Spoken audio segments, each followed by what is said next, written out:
Hi guys, my name is Crystal. How are you all doing? I hope your day is going great so far. I'm still at home. I've taken Max out for a walk earlier on. I feel cold. I've just put the heating on for a bit. Good morning everybody. It is Sunday. Just chilling out and relaxing. Alexa, what's the time please? The time is 11:40 a.m. So Max is snuggled up in his blanket. My ginger cat is wandering about the flat being naughty like he usually is, Harry. I took Max out for a walk this morning, early-ish, and I've come back from walking Max about an hour ago now, over an hour ago, and I'm just chilling out indoors. It's cold outside, it is cold, and I'm not particularly going anywhere today. I went out to the co-op yesterday afternoon and got bits and pieces. So let's start as we mean to go on. This morning I got up at 8:20. I live by myself, so I don't wake anybody else up. I got dressed, sorted myself out, fed my pets, and I made myself a lovely cup of coffee and I just relaxed. It's been fairly quiet, no noise, nuisance or disturbance, and it's just, I still want to move, I'm still going to move. I've got bad memories of living in this flat and I want to move, so when I finish this video I'm going to see if there's anything else available. And I've made a mistake of, going into the co-op and chatting with people and, just letting things out without thinking. And now no one's going to get that privilege. No one's going to get that privilege now. I'm going to keep where I'm going to myself. So, some people use what you've told them as a weapon to use against you or to spread rumours everywhere, so it's best not to speak to people that you don't really know very well, and you don't know someone till you've actually lived with them, I would imagine, for over 6 months. Not just knowing someone in a couple of hours or in a day. I mean, if you want a quick fling, fair enough, and you know what you're getting yourself into. But if you want a person that you can trust, you've got to know them,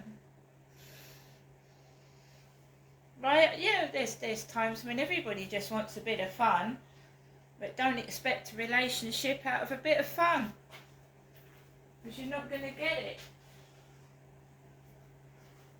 Because if that person is mucking about with you, no doubt they've mucked about with hundreds of other women, and you're just one of them.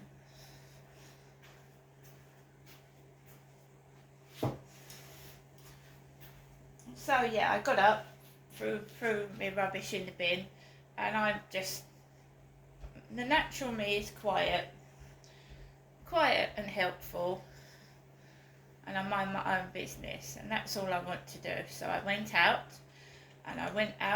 onto the field, and the flats are nearly finished, and they look really nice, actually, they do. So it's going to be a nice little community in there, and I wish them all the best of luck. Me personally, this place is too loud, too big, and too impersonal for me. I'd like to move somewhere a bit smaller, like I was living before, but with a lift, and maybe I would like a balcony or some form of, even if it's a shared garden, so that my cat can go outside. So that's me. This place is not for me. I mean, I love Rochester, I love the area, I love the cathedral, I love the castle, I love the history, of Rochester, but it's the place that I'm living in is just not for me. This flat feels like a cage. I I can't sit on my balcony.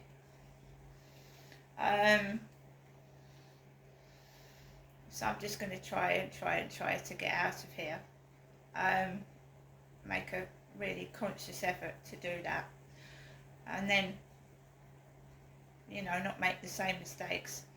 Someone told me not to do something and I did it. I trusted somebody, and obviously giving them my address has done more harm than good, so we won't be making that same mistake again. So my mother had rung before I went out. So I went on the field, was enjoying my walk, lovely walk. You're just normal, with normal people on the field, walking their dogs, no trouble at all. And then the phone rang. My mobile phone went off.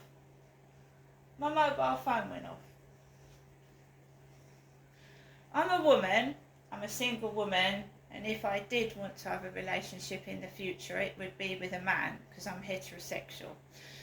I'm not interested in women.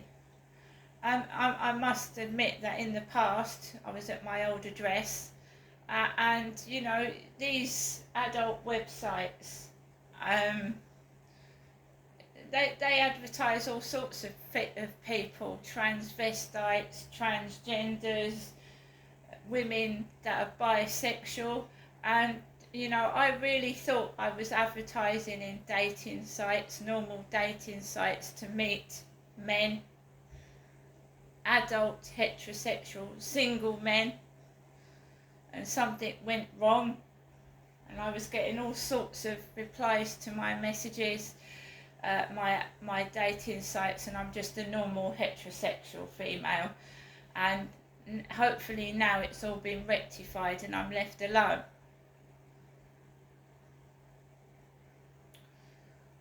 It doesn't matter what somebody is. It doesn't matter. It doesn't interest me. What interests me is what I want and who I would like to be with, not the other way round. I couldn't care less what somebody is. That's them. That's their choice. But I know that I'm a heterosexual female, and I know what I would like. And it definitely isn't women. So as I was coming off the field, yeah, the lady in the co-op that smokes cigarettes, I don't smoke, I don't like it, I don't want, I don't mind someone that smokes, don't get me wrong, if they want to smoke, I'm not going to stop them, doesn't bother me. But I don't like smoking, it's bad for your health, it fucks up your lungs, and not interested in it, right? So just lately, the lady in the co-op is sitting on the bench, and she's smoking her cigarettes. Now, the last time she was sat on there, I walked behind her and out of the way. I don't want a conversation with somebody that's smoking a cigarette. No, thank you. So I walked around her the other day. This time, the lady in the co-op is sat on the bench when I'm coming off. She gets up off the bench and goes and walks into the co-op. And I don't want to have a conversation with a smoker, because even when they finish smoking, you can smell their breath. And it's all over their hair and clothes. Fag smoke.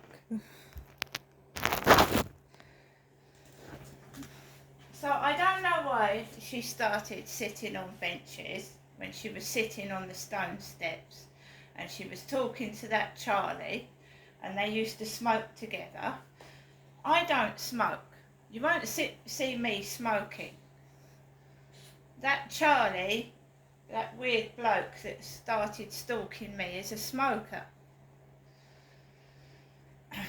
So, before I saw the lady in the co-op on the bench, my mother had started ringing my phone. So the lady in the co-op went off to the co-op. I just walked walked down the road. I really don't speak to her anymore because I don't want the whole street knowing my business. I don't.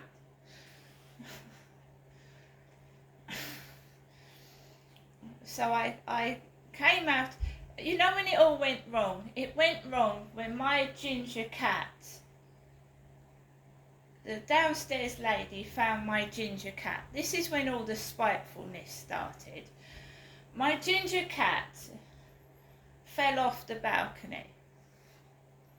And the lady downstairs took my cat in. And apparently she didn't know it was my cat. She put a bit of paper on the wall, on the block of my flats, telling me that there was a ginger cat that had been found, and it was Harry. Could I ring her buzzer? So I went down, rang her buzzer, and I was told that she'd given my cat, my ginger cat, to a woman off of Facebook. Right? And somehow the lady in the co-op knew that my cat had fallen off the balcony. So the gossip had spread right to the co-op. Right? Now, everybody, you know, who's got a balcony and a pet knows that you can't keep your eyes on kids and pets 24/7, right? I didn't know that my cat could actually open the window. Open it. So now, right, you know, cats need fresh air. I let him out on the balcony, but I'm watching him like a hawk. And I now know that my cat, with his paw, can actually open the window and crawl out of it himself. So I lock it. Everybody has, you know, it's hard to keep your eyes on animals and kids all day, 24/7. There's bound to be accidents. Being a parent is a learning curve. As with owning pets, I mean, I didn't know a cat could open the flipping window. I found it out. I found out how he was getting out of the window. He was actually opening it with his paw. Anyway, this is when it all started. People started being nasty to me, right? Looking at me as if I was a nasty person, right? So when I went downstairs to try and get my cat back, I couldn't have my cat because the lady downstairs had told me that she'd first of all tried to ring the cat's protection. And this is the cat we're talking about. This is Harry. He's healthy and he's big and he loves me, yeah? So the lady downstairs tried to ring cat's protection, and it was on a Sunday, like today. And this is when my other cat went missing. My other cat went missing on a Sunday, the same. So I'm starting getting people looking at me like, oh, you know. So I don't know what was said to people, but my cat accidentally got on the balcony one night and he fell off, and I didn't know. So it goes to show you that balconies are dangerous. Sticking families with kids into flats with balconies. If a cat can fall off the balcony, so can a child. So don't look at me as if I'm some kind of nasty human being, because I'm not. At my old block of flats, there was a lady living opposite me. She had 3 cats. 3 cats in a flat with a balcony. And when she first moved in, her cats fell off the balcony. They fell off. Cats jump, don't they? She had no choice. She had a 3-bedroom house. Her partner partner died and the council forced her into a flat with a balcony. And you love your pets, right? You love your pets. You want to take them with you.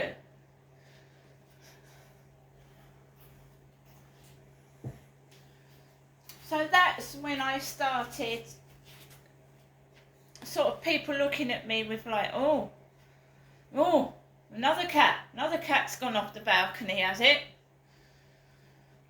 We'll look at the people that design the properties and allow pets in them. We've got dogs on balconies. I'm not the only person that's had the unfortunate occurrence of something or some pet falling off of a balcony. I'm grateful my cat wasn't hurt. Well, they knew that the cat belonged to someone in this block of flats because they stuck a note near the front door of this flat.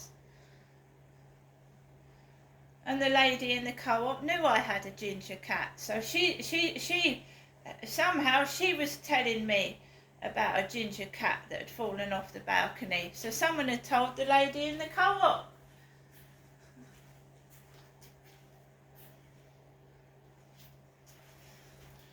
So the lady downstairs phoned the cat's protection and the cat's protection was shut. So she contacted this woman on Facebook who was a cat sitter. She wasn't a cat professional, she was a babysitter for cats on Facebook. So the lady downstairs said to me, you've got to give me your phone number. You've got to give me your phone number. The lady won't let you have the cat back unless she wants to talk to you. Right? And this was while Sean Clark was WhatsApping me, trying to. Sean Clark.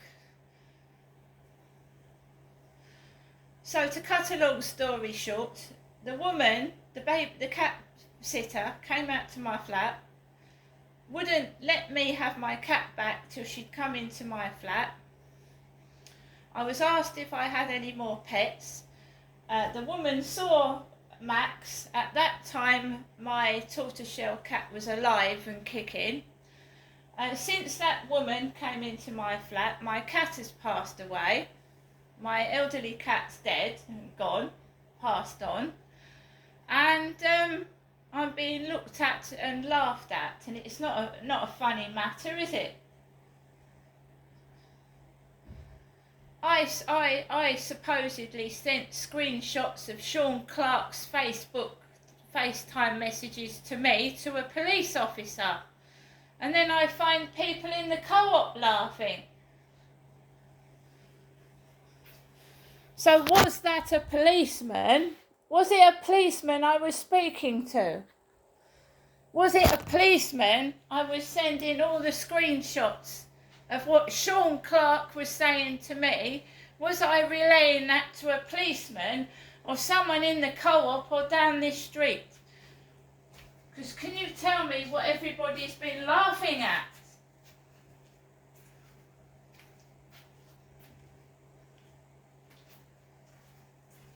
Yeah. A few weeks after that woman comes into my flat, pokes her nose all around it, pokes her nose into my flat, my cat passes on, the other one. And Sean Clark tries to WhatsApp me. I don't think I sent screenshots to a police officer at all, and I'd like to know who it was.